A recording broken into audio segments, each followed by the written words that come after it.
What's going on, my fellow A-plusers? Welcome back once again to a brand new episode. It is I, your host, coming through, Adam Perez. As always, thank you very much, ladies and gentlemen, for definitely joining us for another Loki review and discussion as we go ahead and get into episode 4, as we literally only have, two more episodes left, if I'm not mistaken. So we're very close to the end. Momentum starting to build up here. Some twists, some turns, some reveals this week. We're going to be getting into it deep for you guys. And not just myself. No. I got Indy joining me today once again, coming through. What's going on, brother? Good to see you, man. You ready for another Loki discussion? I'm tired of the headaches. Definitely some headaches. I probably had to take up maybe an Advil or two after I watched this episode. Definitely did a little bit of a rewatch as well. I usually try and watch it like 2 times before we get on here for our reviews. How many times did you watch this week's episode so far? 5? Indy, you're killing me, man. You're killing me. I start at 2 a.m, but this is what you do. Okay. You make me watch 13 episodes of Godzilla Singular Point, and then I have to come into Loki with my head already hurting. I'm sorry. I eventually did get to the point. I haven't finished Singular Point, but I did get to the point where you were talking about all the mythos and the time travel and stuff. And yeah, my head was kind of hurting too. Yeah. So sorry you had to sit through that. But we are definitely thrilled to sit through talking about some Loki, man, as we wind up getting ourselves another great episode here this week, the Nexus event. I did do a little bit of a poll over on Twitter today, maybe like for very briefly though. I only did it for it was only up for 4 hours, so I didn't get that many people to actually vote on it, but I was just kind of curious as to how many what people thought of this week's episode. And for the most part, 50% said it was incredible. We got maybe 2 people that said not bad, enjoyed it, and maybe 1 that said meh. So overall, I feel like pretty good about the results that we're kind of getting here from Loki so far. What did you think about this week's episode? Was it that did it? I know you were a fan of last week. While I certainly didn't mind last week's episode, it was probably the weaker of the 3 that I had seen. This one completely turned it around for me. I absolutely love this episode. What about you? Where's it sitting for you? It's sitting top 2, so it's probably it really depends. There's some stuff in this episode that was really intriguing that I know we're going to get into, especially some stuff that was just popped up in the background where you really have to pay attention to see what's going on to actually notice it. This week was weak on dialogue, so it was probably the best mix between dialogue and action this episode. So it was the best balanced episode that we had. Last week's episode had the best conversation pieces. It just seemed like whoever wrote that was really into, let's break down these characters. Let's, you know what I'm saying? Let's do a dialogue piece. That's what I liked about it. I like getting into characters' minds. This one was more like, all right, it kind of was like, all right, we had a lull for maybe 2 episodes. We see what y'all saying. We felt that. Let's pick it back up a little bit. Yeah, I definitely agree. I thought this one was a pretty good episode. I gotta tell you, man, out of all the series, WandaVision, Falcon and the Winter Soldier, which again, Malcolm Spellman, who the writer for that, did an incredible job, definitely warranted him being attached to a brand new Captain America movie. I gotta say, I do think that some of the writing in this series, for me specifically, is probably some of the best that I've seen so far, and from all of these series in here. Now, I have a feeling like I feel like maybe some of the pacing, if there is any issues that fans might have with this series, maybe some of the pacing, right? It's not full on MCU action, similar to how Falcon and the Winter Soldier certainly was. There definitely is more of a mind game being played here, right? Secrets, mysteries, and things like that. So the idea of having these conversations and this character growth and just a really smart storytelling that they've been able to establish so far has been really fun and just really enjoyable for me. And I really have had a deep appreciation for what Michael Waldron's been able to do in regards to crafting this world, crafting just this imaginative, intricate storyline that he's creating. It's been so much fun to actually watch week in and week out, honestly. I could definitely agree with you with that. It's a whole story.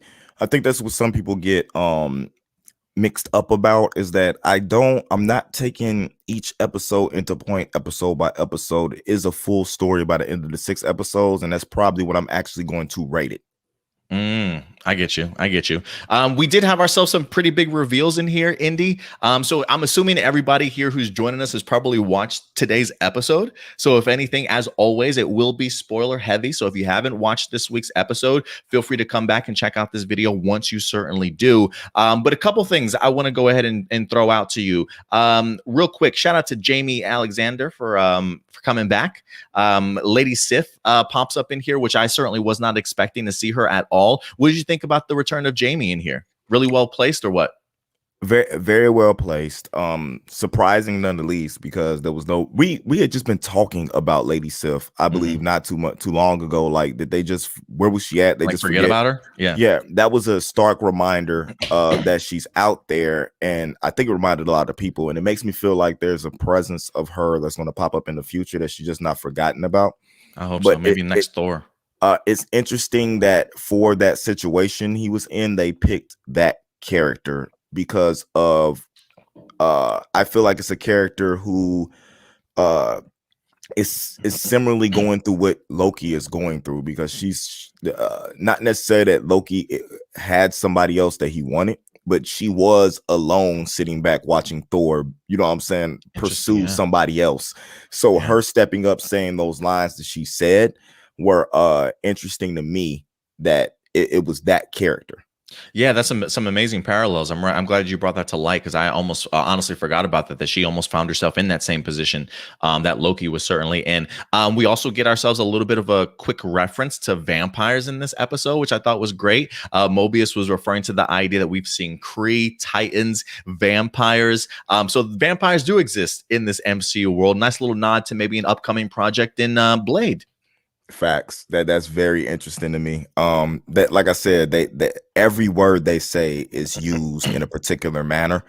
So them even saying Titans, you know, like you think about Planet Titan, are they just talking about Thanos? Like Thanos, yeah. You know, it's a lot going on. So you tend to pick apart all those little things to see what's going on, because they always lead to something else. Yeah, no, I definitely agree with you for sure. I will say this, Indy, the jig is up, TVA. People are catching on to what's certainly going on. Yeah, I really love this episode in regards to finally giving us a view of the Timekeepers, if you will. We kind of speculated on here that maybe the Timekeepers aren't even real. Maybe they don't even necessarily exist. They exist to a certain extent if you call androids existing, but I thought that was a really interesting reveal.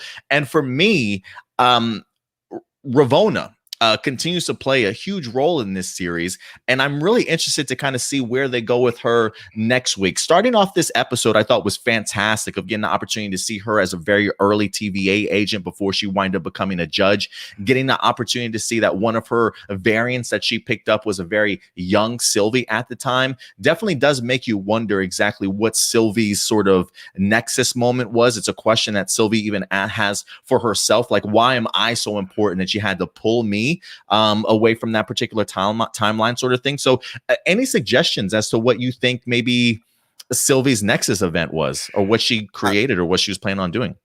For one, this is where my head started hurting, because when they do stuff like this, they do it legitimately on purpose. There's a reason why they cast a character with, you know what I'm saying, and then blonded her hair in order to create her as Sylvie, attach the name Sylvie to her.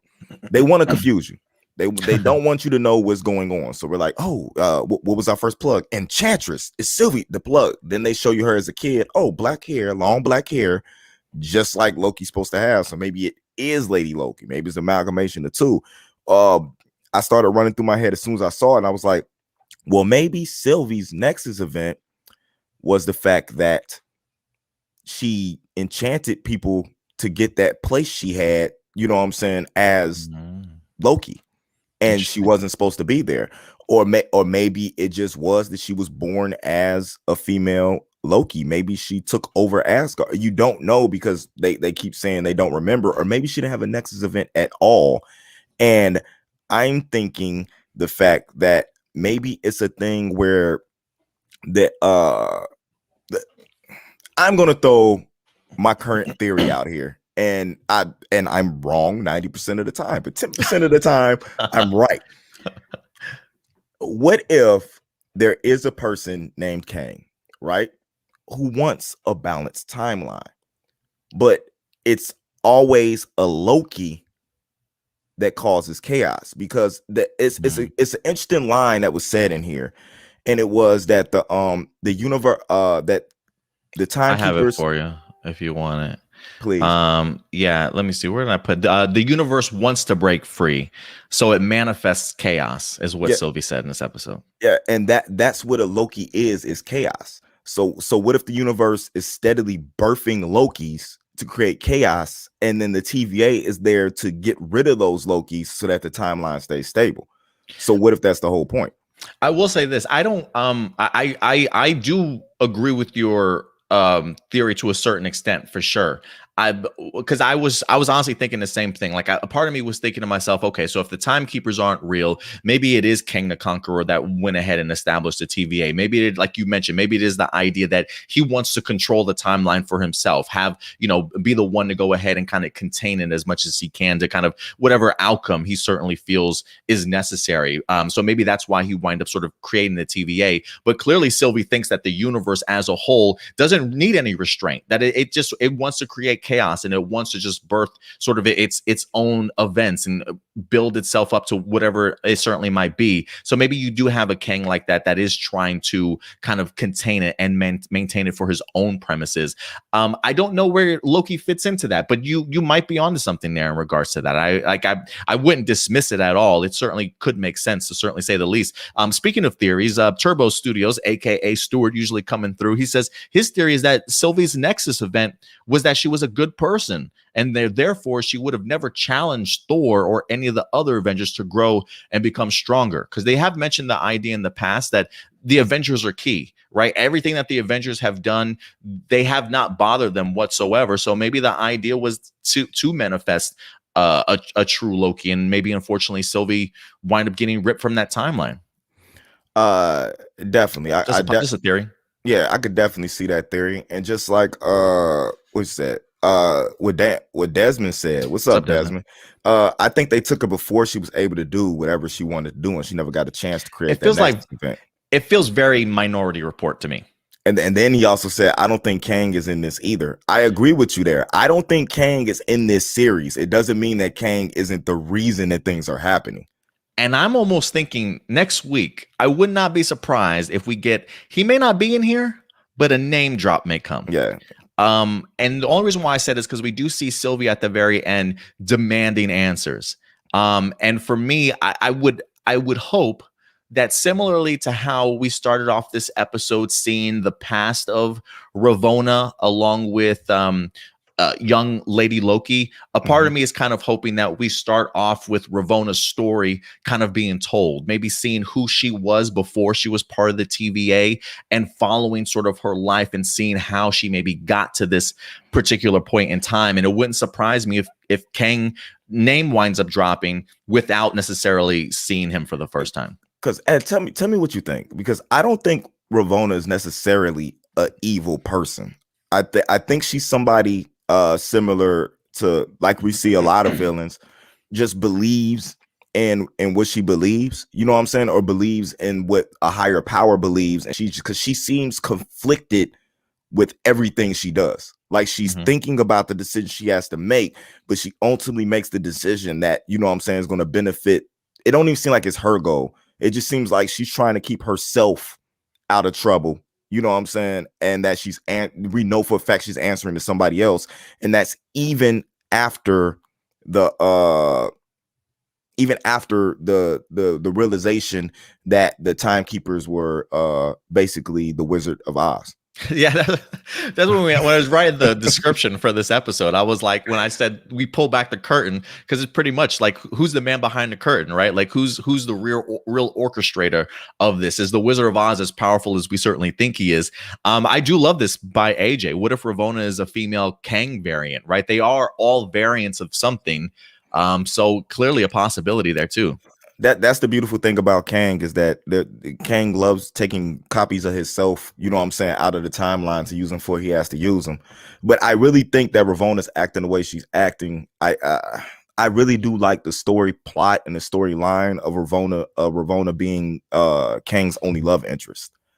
And that to me would seem like if you love somebody, you do Do things anything for for them him. you wouldn't normally do. So because Kang wasn't, I never looked at Kang as the most like omnipotent, like most powerful, you know what I'm saying, person, but he was very manipulative and and was smart enough to know exactly how to manipulate things to work in his way. So we'll see what happens, but it's getting very interesting, and she honestly might be the most interesting plot point in this whole series. Yeah, I think her story definitely. I think once we get that story, will probably clear up a ton of the questions that we certainly have. So who knows? Maybe her and Kang are working together. Maybe it was a proposition given to her when maybe she was one of the first variants. Hey, Who knows? You know what I mean? or she might just be doing what she think Kang wants, and he, you know what I'm saying, he's not even really paying attention to going on, and she's messing it up because she's doing it for him. It doesn't necessarily have to be like she was told to do it. Maybe she wants to go, oh, I don't want him to know I did this, so let me cover it up before he finds out. Yeah, I'm really intrigued. It makes more sense to me now why they picked a great actress like Juju to go ahead and actually play Ravonna, really giving her a pretty significant role in here, which I don't know if people realized that when we first started off the season, but now that you see all the secrets that she's certainly been keeping, yeah, she's definitely on my radar. But I will say this, I do love the fact that this story kind of comes full circle in regards to Ravonna, the fact that she's the one that wind up picking up Loki, or I should say Sylvie in the first place.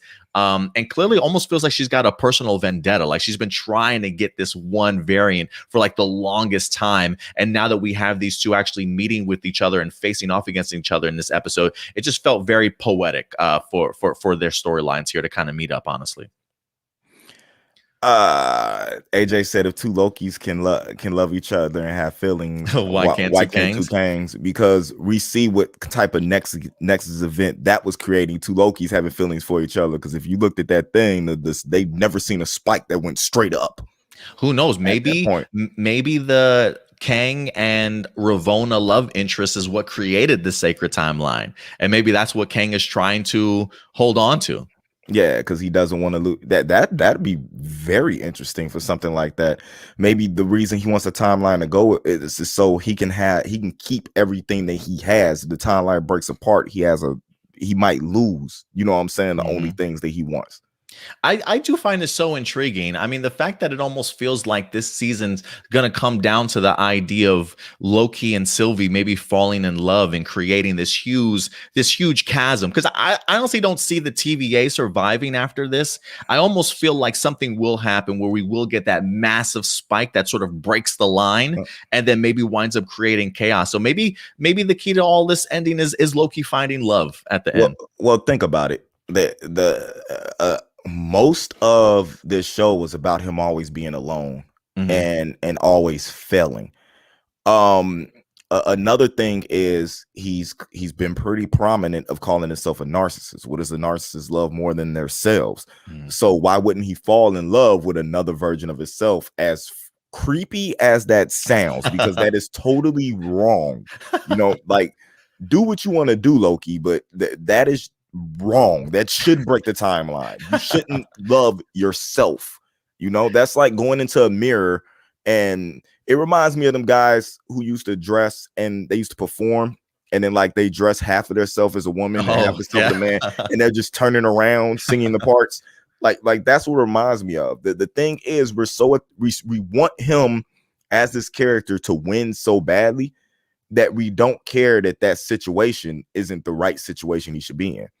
Yeah, I mean, I definitely do feel like Loki deserves a win, especially after how things have certainly gone this season. I mean, honestly, if my other half, if my other Adam looked as great as Sophia DiMartino, I might fall in love too, man. I might.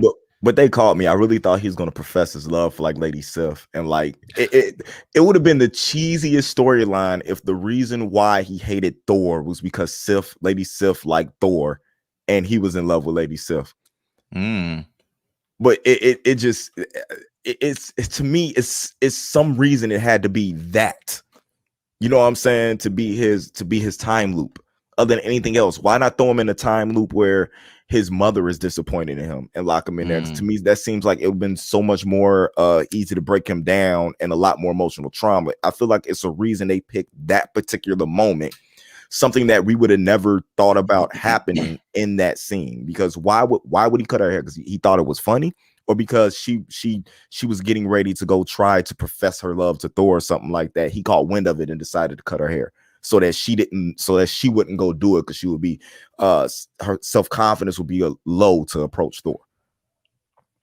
Yeah, definitely a possibility, man. Definitely a possibility. I do love just the idea of Mobius's and Loki's relationship or friendship. So maybe that is maybe Mobius had a particular reason as to why he put him down there to begin with. But I will say that in regards to Loki and the ideas of him sort of feeling lonely, I almost feel like this is probably the most introspective that Loki that we've ever seen. You know, the idea of Loki really kind of looking into himself. Like, I would contend he's actually probably had more character growth in this one series than he's had in the entirety of being a part sort of the MCU.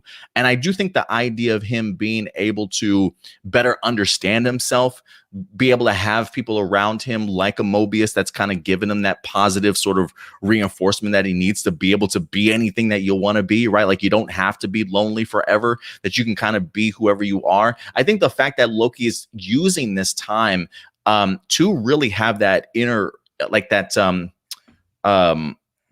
introspective moment, just looking within himself and learning more about him. I really love just the other side of Loki that they've been able to give us in this series before, because again, this is a guy who literally has watched his whole entire life before his eyes. He knows his outcome of what he should have turned out to be. So I do love this idea of Loki really examining himself and asking him a lot of these tough questions, and realizing that, yeah, with the help of somebody like Mobius and actually having friends, the idea that you can turn out to be a pretty good person. I don't think Loki's always gonna I think there's always going to be a part of Loki that's always going to be that mischievous side, you know, clearly that maybe a little bit fun kind of mischief side of him. But I do think that there is a possibility here of actually seeing him have a little bit of a redemption arc, and I think they're doing a great job with that for this series so far. Yeah, definitely. It's crazy that you can watch the same character be redeemed twice and still be entertained by it. But this way, and in a completely different way too. In a completely different way. But if you told me you was gonna have a successful storyline with Loki not involving Thor, and like the same thing with Thor, we're gonna see Thor for the first time without Loki. You know what I'm saying? Involved in anything that he's doing. So it's going to be pretty interesting in how they go forward from this. But I didn't think it was going to be something successful. They haven't even referenced Thor that much in this show. It's been more about Loki and the person that he is, and just breaking down that particular character and seeing if he can actually change and evolve. And they've done a very damn good point of that in 4 episodes. He's already a totally different character from where we were introduced to him episode 1. I mean, if not even more evolved, if you ask me. Yeah, that many layers been put onto this onion, and you know what I'm saying, I'm ready for it to be dipped into the fryer, you know, with all the nice batter on it, so that we could dip it in the ranch and eat. Ranch goes great with everything. Quick shout out to Time Waster 98. What's up, Time? He says, what happened to all the other timelines that the TVA were chasing after the time bombs went off? I'm assuming they corrected all of them. I mean, we saw all the agents running through the countless portals at the end of episode, what was it, 2? Yeah, 3, 2? That was episode 2. And episode 2. So I'm assuming, if anything, they probably got them all under control, and turned their attention quickly to the 2 variants. Yeah, because when they were going through, they were searching, waiting for anomalies to happen, waiting for next events to happen to be able to find Loki and Sophie. And they ended up, after that spike, Loki's a weird person. Again, after that spike of him, it looked like just him. Like he was finna profess feelings, because Sophie looked like she didn't know what the hell was going on. Like she was oblivious to what was going on, especially when he was getting ready to tell her. I just felt like he was finna say, well, you know what? As weird as it is, I don't even think he was going to say, I love you. Yeah, I think he's going to say, I love me. I swear I was waiting on that line to pop out. Who else could I love other than me? and I really did love their, again, I think Sophia and Tom just make a great chemistry on screen together. I really enjoyed the beginning of this, of just seeing them both just sitting on Lamentus 1, waiting for destruction to come. Incredible special effects, by the way, of seeing that planet or that moon crashing into the planet. It was great stuff. This is the scene that I thought it was Black Widow. Yeah, this is the scene that I thought in the trailers that was him, but just the lighting and stuff honestly threw it all off. But yeah, it was definitely her. It looked definitely a little Sylvie. bit different than what it looked in the trailer. In the trailer? So whatever they did in that trailer to hide that was amazing, because everybody thought that was, I thought that was Black Widow. Everybody did. And when you guys was like, they could play with colors. That's exactly what I thought when I was watching. I was like, that's because if you saw, if it would have been a little bit brighter, a little bit more clear, you would have probably been able to guess, you know what I'm saying, what was going on, especially if you knew that wasn't Scarlett Johansson. So it was, and you know who got casted in the show, you probably been able to make out what was going to happen. So that was cool. But they've been killing these special effects all show. Yeah, they really have. And I'm really glad that they focused on Sylvie here in this episode, giving us an idea set how young she truly was when they actually picked her up. I don't recall if she mentioned the idea that she was just simply a kid, but I mean, talk about the idea of immediately, like, if you felt some type of way about Sylvie as a character going into this episode, I got to think this probably changed your perspective a little bit, seeing that she was kind of just taking advantage of this as this little kid, right? Having to go through some of the same traumatizing stuff that Loki had to deal with when he first got to the TVA, and then being able to kind of escape. So you clearly get to see that Sylvie's been dealing with the TVA for a majority of her life. And I think it definitely gave us a different perspective on the character. But I continue to love what Sophia DiMartino continues to do as Sylvie in here. And her and Tom Hiddleston just make a great couple on screen, honestly. Yeah, definitely. That's honestly a couple I wouldn't mind being put together, even as weird as it is. Could you imagine? Could you imagine Thor being like, Loki, you finally found your mate. What is her name? Loki. What? Yeah, that definitely would get some looks from Thor for sure. I will say this: a couple surprises in here for sure. Agent Mobius being pruned, was not expecting to see that at all. Good old Owen Wilson is a favorite of mine. I really like the friendship that these two have established. Like the idea that you get to see Loki even being emotional at the end, almost tearing up when he sees Agent Mobius kind of disintegrating in front of him. I think they just do a really good job storytelling. Like all the moments, right, that some people might complain about, like, oh, there's too much dialogue or there's too much sitting around. All that leads up to the emotional stakes of him losing Sylvie, possibly, right? Seeing his reaction, and his reaction when he loses Agent Mobius. If we don't get that sort of character growth very early on in the season, I don't think we get the emotional greatness from Tom Hiddleston in this episode. I'm gonna be 110% with you, man. I don't even think that Mobius is dead. Oh, no, he's definitely not. No, I don't think Loki. I don't think either. Well, Loki kind of was, because he got a thing. I don't know if Mobius is dead or not. I don't know if that could have passed, because I feel like they made a plan, and I feel like Loki could have sent illusions through that portal, or you know what I'm saying, copies of them through the portal. It's a whole bunch of stuff. Like I started going through Loki's power set, because that watching Mobius get taken from us so soon. Do you need a tissue? Nah. I randomly started to like compensate what was going to happen with, no, Loki could have did this, that wasn't really him. Like stuff started rambling through my head, like trying to correct the situation that he wasn't gone. You know what I'm saying? But the way it was crazy, because you saw a grief-stricken Ravonna had to make that decision, you know what I'm saying, to get rid of Mobius. Especially after a relationship and friendship that those two have built, right? The idea of, am I your favorite analyst type of thing, right? I think he was the only one. I think he's had his mind reset like a bunch of times. That's what those rings on that table were for. I think he bought her like all them different trophies and stuff like that, because they made too much of a point for him. Oh, where did you get that snow globe from? Or where did you get that? I feel like he's been there multiple times, and he's had his mind reset like a bunch of times. That's definitely a possibility. I definitely agree with you, though. I definitely don't think that Mobius is dead. I mean, I think the idea of seeing Loki in the mid-credit scene pop back up, which, again, even before we got to the mid-credit scene, I honestly thought for a second there, I was like, did they just kill off Loki? I was like, please don't tell me they did that. And then when you see him pop up at the very end of the episode, and you come to realize that no, he's not dead. It seems as though like the idea of pruning someone almost seems as though it sends you to yet another dimension or maybe another timeline or someplace else. So I'm just thinking to myself, like, everybody that they've pruned that we've seen disintegrate, does that just automatically go to this one location? A timeline, maybe some world or something outside the timeline that can't be affected with nothing, that can't be escaped from. You know what Yeah, I'm like saying? all the Type deal. variants, boom, or just anybody that gives you problems, boom, just drop them in there. Did you notice something about that skyline in the background when Oh, he I sent just up? saw just a destructive city. It's Uh, looked like no, buildings collapsing and stuff. that looked like building leaning to the left. Kind of looked like a destroyed Avengers Tower. Here, let me I pulled hold on a second. Ooh, maybe you're right, bro. Here's a photo. For those of you who don't know, the very end mid-credit scene that we get the opportunity to see here. You know, that might be an Avengers Tower, bro. Maybe that's New York. Maybe that's a destroyed That New York. that's what I was thinking with the original. You got the The original Loki Avengers. right there.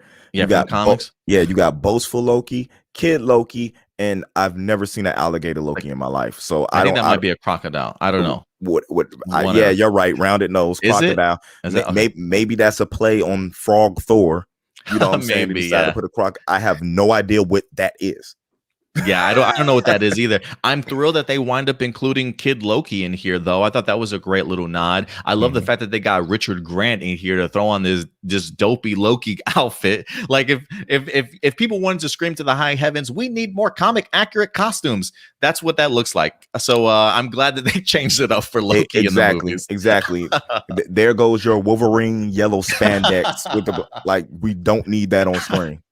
Most definitely looking all frumpy and stuff, but I absolutely love it. So I mean, this does go to show, like, I am kind of curious, if are these all buildings from New York, or are they just all different destructive buildings that have happened over time, just kind of placed in here that wasn't supposed to be on the timeline? I'm not sure, man, but I'm loving everything that I'm seeing so far. But to me, this almost confirms to me that Mobius probably is not dead. I think he's probably living somewhere amongst this place, but maybe I'm wrong.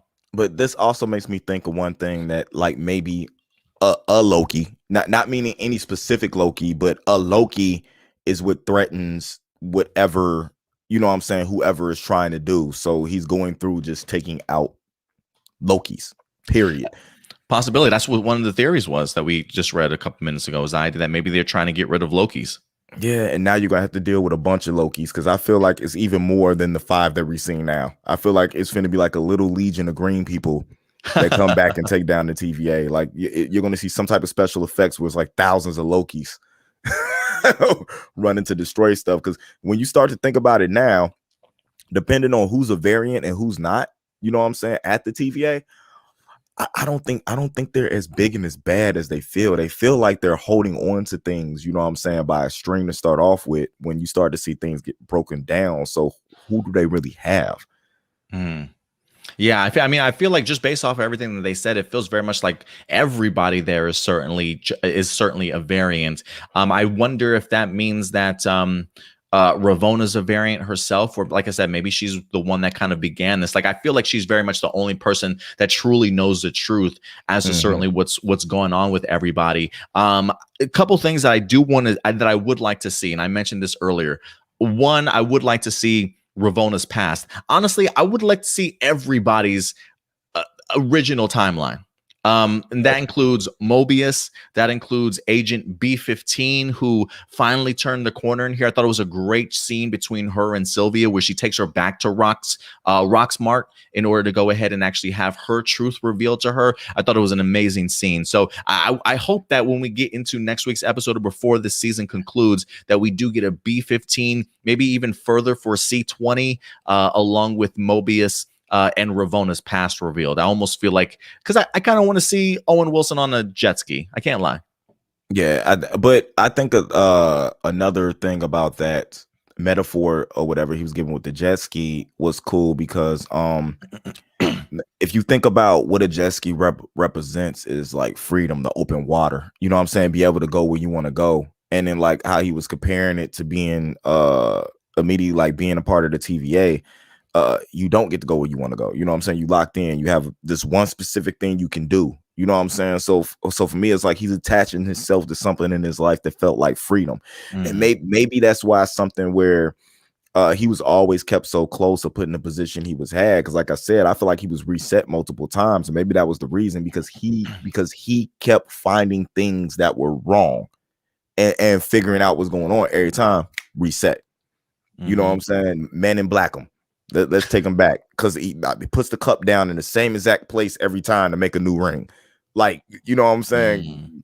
Come on. It's interesting how now, especially when you go back and you watch the first couple of episodes, how much of that really ties into everything that's happening now. We're not talking about like the big stuff. We're talking about the little conversation pieces where they were giving you clues to everything that was happening. Yeah, I haven't rewatched them in order yet. I think if anything, maybe after the 5th episode, maybe leading into the finale, I'll probably do another rewatch of the episodes after that, because I do want to be able to kind of put all those pieces together and kind of see what's in the background, what kind of comments are certainly made throughout their conversations that might certainly hint at other things. But I'm really enjoying how things are turning around. I thought it was great to see Ravonna try and do her best to kind of do damage control. I thought it was a great line by Mobius when he starts referring, because I think she asks him the question as to like, if you can go anywhere in time, where would you go back to? I thought it was a great sort of monologue that he wound up giving before he was pruned, to the fact that he wants to go back to the time and when he was actually pulled from. I thought that was just kind of spoke volumes. But you're right, just his relationship with Ravonna, seeing how she was very reluctant to kind of get rid of him now that he's kind of stumbled onto the truth.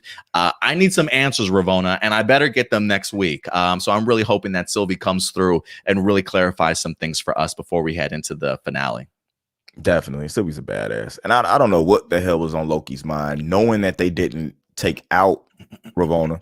You know what I'm saying? All you did was knock out. No, you didn't take it out to turn your back on the enemy.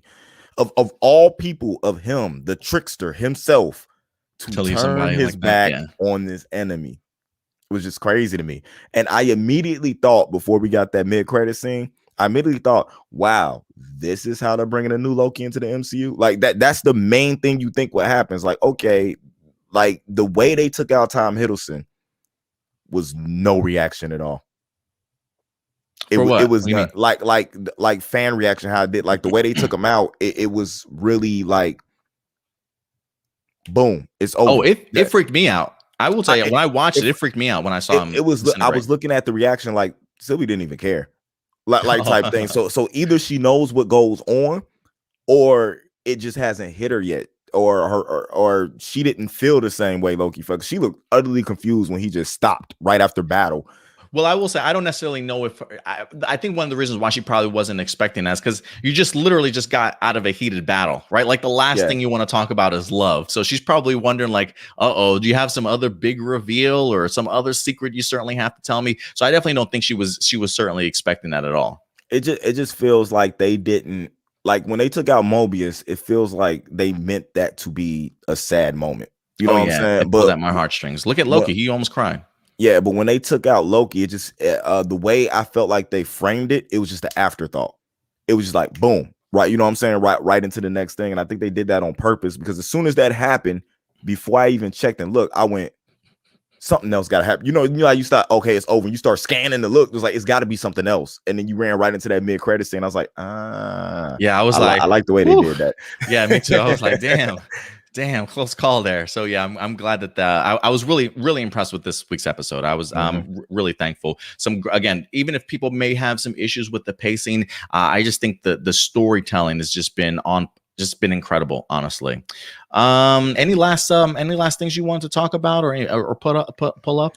Hold on. Time Waster said, I think I understand this. If they are resetting folks, are they also resetting every other active agent who would remember? So I'm assuming maybe it's the idea, like maybe it's not just Mobius, maybe and new TVA agents. Like, have they been resetting everybody, right? Because C20 talks about the idea, at least when Sylvie talks about C20, she mentions the idea when she goes into her mind, it's just jumbled. It's just a mess in there. So, and she's got to go back hundreds of years to pull out that memory. So maybe there is an idea there that they have to constantly be reset, so they don't recall, or anytime that they start maybe getting hints of what's real and what's not, they reset them. I think it comes to some people's demeanor is just more subservient, you know what I'm saying, than others. And then you have those people that could be problems. So there's the ones that get reset all the time. But yeah, it came to a point, and it was explained to us early in this series that nobody remembers anything other than being in the TVA. So that's when they started dropping hints to everybody's reset. Because they even told them like they were created, you know what I'm saying, there. Whoever the big power is created them in order to serve the sacred timeline. So to find out that they're just pulling people from places and making them agents or doing what they want with them, you're just pulling people from their everyday lives, and they've been there for they don't know how much time. And the whole thing that was crazy about C20 is that Sylvie specifically said I had to go back hundreds of years. So that to me, that's letting you know how long C20 has been a TVA agent. So it's crazy the amount of time they've been there, to the point where Mobius couldn't remember how long he's been there. You know what I'm saying? How long he's been alive. So it's no telling if he was pulled from the 90s. You know what I'm saying? With the timeline, with time there and that, you have no concept of how long you've been there. Yeah, it is crazy. None whatsoever. Really quick side note. I continue to love the technology in this world that they've created. I really want me a time pad so badly. It looked really cool to kind of see them or using it, whether that be like as a TV screen or opening up gates. I was a really big fan of it. And even just the idea of a time loop. I mean, the idea of like capturing a prisoner and holding them sort of in a cell that's literally just a constant time loop over and over again of, who knows, maybe your greatest moments, maybe some of your worst moments, or just really terrible moments where you just get punched and kicked in the balls all the time over and over again. I really love the usage of their technology, though. I thought it was brilliant. Yeah, that was really cool. I'm wondering how long it's gonna take for them to put them little things on sale. Them little handheld devices. That's gonna be interesting. I will say, what is it? Andre the Black Nerd, the comedy nerd. He actually wind up getting like a promotional box from Marvel for Loki, and it actually had the variant jacket in there. Also, he was rocking the variant jacket. I was so jealous because I want me a variant jacket so badly. Yeah, that'd be cool. But I want the little device. I want to walk around with it and just see how many people. I want that for Comic-Con. I swear, just so I could walk around my little variant jacket on. You know what I'm saying? A little thing with my time bomb, because that'd be the easiest costume ever to wear to Comic-Con. No, I definitely agree, man. I feel like I wouldn't be surprised if we see quite a few at the convention. Let me ask you, out of all the characters that we've seen so far, do you have a favorite this season? To be totally honest with you, 100%.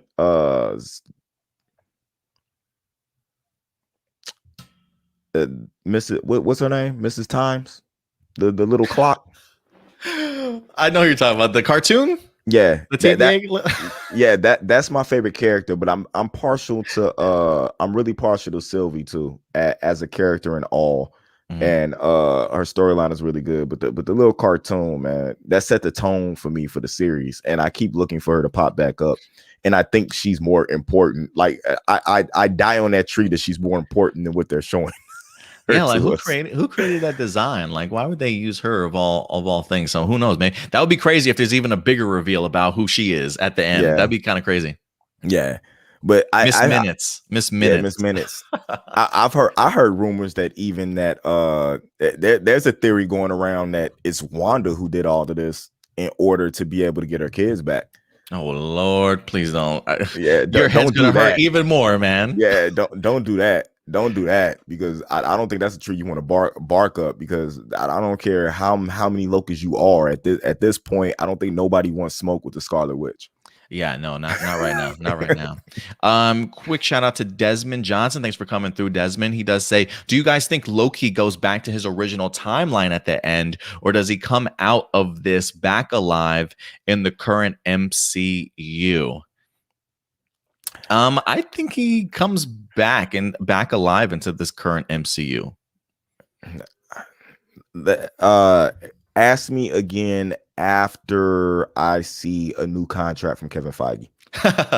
For Tom Hiddleston? If Tom Hiddleston signs another contract, yeah. Pay attention to see what happens with Sylvie, because I do believe this could be a setup to for a Loki to make it, but it could be a situation where the character is going to be changed, because Loki is a character in the comics that changes a lot, and they literally just gave us 5 possibilities in one. You know what I'm saying? In one episode. Yeah, I mean, I think if anything, I'm kind of getting the flavor that maybe Loki and Sylvie can kind of outlast this series and still go on to have pretty impactful moments in the MCU. Like, whether or not that means we get a Loki season 2, who knows? Maybe that stars Sylvie, right? Like, maybe Sylvie pops up as the Enchantress in another movie, and Loki pops up in another movie, to say the least, also. But yeah, I don't know exactly what Tom Hiddleston's contract situation is like, but I will say this, just based off of recent interviews that I've heard of Tom Hiddleston talking about this series and just portraying Loki, he seemed really honored to be this character and to be a part of the MCU. And not that being honored means you're going to stick around forever, because I'm sure Scarlett Johansson felt honored also, but I think he truly loves this character. And I think the fact that they gave him sort of a reboot here in this series has maybe even given him even more life to want to continue to portray this character, because it definitely seems not only does he know this character really well, but I think he knows his impact in the MCU and how much fans really adore him as this character also. So I really do hope that Tom Hiddleston winds up sticking around. Like, I hope he's the Tom Cavanaugh that we have of the Flash. You know what I mean? That man could do everything and continues to stick around, even though he's left this season. But I would love to see him stick around. I think you would have been better off, instead of saying Scarlett Johansson, like saying Robert Downey Jr. Because I don't, and if Scarlett Johansson said I was done, I would understand why. It took y'all till after Wonder Woman came out to give me a solo movie. I was Black Widow while I was pregnant for you guys, and this is how you do me. For real, right? Like, I'm eager to see it next week, guys. Black Widow drops. I believe it's July 9th. So mark your calendars and go ahead and check it out. AJ has a good thing on. He said introducing Lady Thor, only right to have a Lady Loki. Yeah, man, maybe this is the Mighty Thor's new villain that we're gonna see. But I really don't know how they're gonna end off the series, and I'm really interested to see just where the mindsets are gonna be for both Sylvie and Loki. Right? Does Loki still end up alone? Is Sylvie just not? Does she still want to kind of continue and branch off and do her own thing? Does she even survive past this season? Who definitely knows? But I'm loving what they're giving us so far. Michael Waldron doing incredible work again. He's also the writer for Doctor Strange in the Multiverse of Madness, along with the upcoming Star Wars movie being produced by Kevin Feige. So if you're loving what he's doing in this season, I'm keeping my fingers crossed that momentum continues into those other big movies. My mind's running again. Can I leave y'all with a little something to chew on right quick? Because my mind's running again. What if Loki loses Sylvie, right? And to give us a little bit of what we get from the comics, what if he reincarnates Sylvie in Lady Sif's body, and that's one of the reasons why we saw Lady Sif in this show? I mean, it would definitely give a reason to have Jamie Alexander back, but I love Sophia so much, man. I think she's doing such a great job. Like, don't erase her and then replace her with somebody else. I think she's doing an amazing job here so far. Yeah, I know. But maybe that's just me. That'd be. Yeah, I mean, Jamie Alexander was doing a wonderful job too, and then they just erased her from existence in the MCU. They were like, you know what? We truly want to erase you. Go have a stint on Agents of S.H.I.E.L.D. Go do an episode and never come back. Yeah, that's.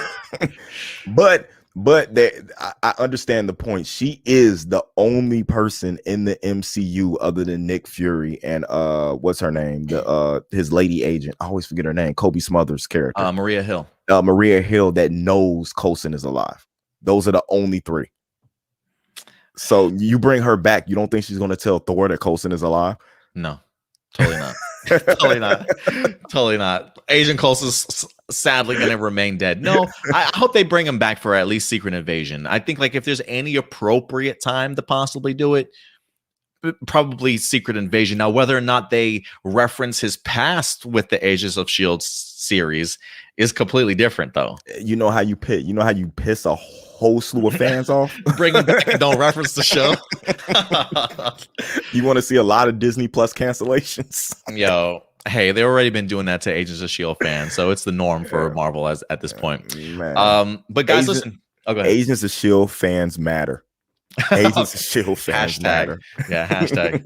All right, guys. But listen, we want to know your guys' thoughts. What did you guys think about this particular week's episode? Oh, real quick, shout out to Dante Espinoza for certainly coming through. Says Lady Loki was playing with a big wolf. I got to tell you, when I was rewatching the episode, I was thinking to myself, like, because the camera kind of zooms in a little bit as they hit that reset. I'm all looking all over the place on the screen, like trying to see if there's something in that shot that explains, like, what her Nexus event was certainly going to be, like why they had to pull her out, especially as such a young child. I'm looking at the ship, I'm looking at the statues.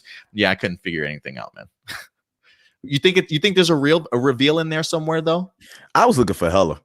I swear I was looking for all types of stuff. Like, what is so different about, you know what I'm saying, this world? But nah, I don't think it was revealed anything in that shot. I think that's something that they want to keep tight-lipped, if anything at all.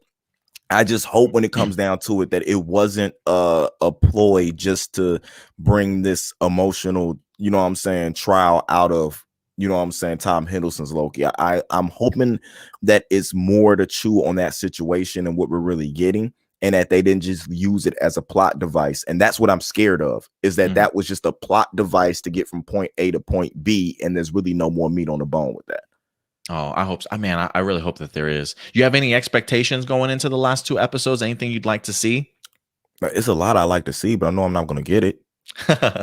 I mean, do you want me to rifle off the top of my head? Doctor Strange came to Conqueror. Like, in there? Yeah, I want to see a lot. Give me Galactus, the Fantastic Four. While you at it, bring mutants into Loki. That's not. It's a.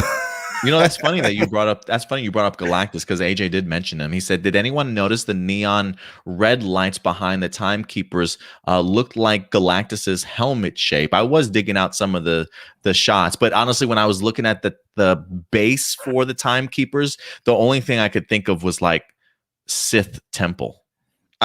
My mind is just automatically already waiting for him to write Star Wars. So anytime I see these new worlds and set designs, I'm just thinking this would make a great Sith temple.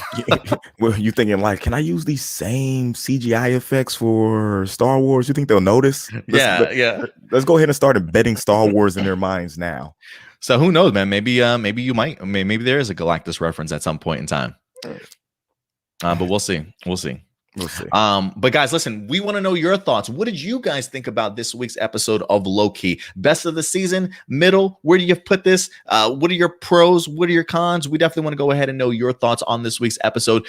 So feel free to go ahead and let them be known in the comment section box below, guys. And we'll definitely go ahead and continue our discussion there with you guys. If you have certainly more ideas or thoughts that certainly pop in your head, definitely go ahead and give your guys' thoughts.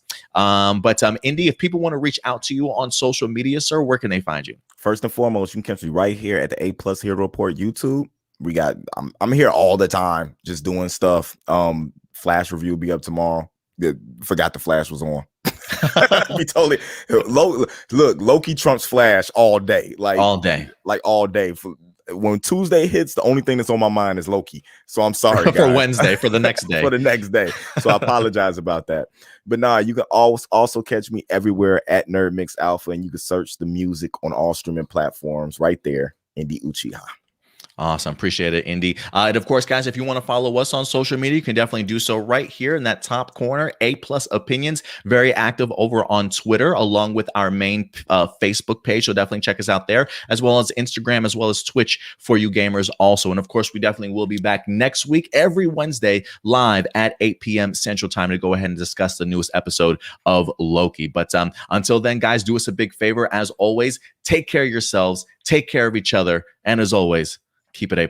We'll talk to you guys later. Bye. If you enjoy our content and want to be a part of helping our channel grow, become a patron supporter. We have affordable tiers to choose from that offer a variety of exclusive and early access content, from audio files for all of our shows for you to enjoy on the road, access to our Discord community, and plenty of reactions, reviews, character breakdowns, and more.